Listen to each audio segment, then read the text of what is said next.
Azərbaycan Respublikasının Qida Təhlükəsizliyi Agentliyinin diri heyvanların ölkəyə idxalı ilə bağlı tətbiq etdiyi yeni tələblər bazarda geniş müzakirələrə səbəb olub.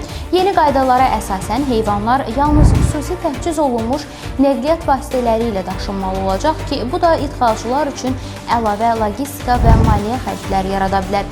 İqtisadçı Natiq Cəfərli konkret aza mövzunu şərh edərək bildirib ki, istənilən tənzimləmə qaydalarının sərtləşdirilməsi əlavə xərc yaradır.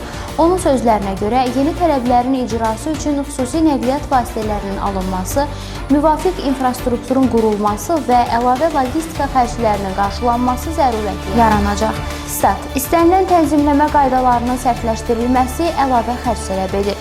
Əgər diri heyvanların daşınması ilə bağlı yeni şərtlər qoyularsa, bu xüsusi təchiz olunmuş avtomobillərin alınmasını, yeni infrastrukturun yaradılmasını və əlavə xərclərin çəkilməsini zərurətə çevirir. Əlavə xərclər isə məhsulun maya dəyərini artırır. Maya dəyəri artdıqca qiymətlər də yüksəlir. Statın sonu: İqtisadçı hesab edir ki, bütün bu xərclərin son nəticədə istehlakçıların üzərinə düşməsi qaçınılmazdır. İstənilən tənzimləmə qaydasının son ödəyicisi Azərbaycan vətəndaşı olur. Qiymət artımı sonda vətəndaşın cibindən çıxır. Buna görə də biz uzun illərdir hesab edirik ki, Azərbaycanda daha kiçik və effektiv hökumət modeli formalaşdırılmalıdır.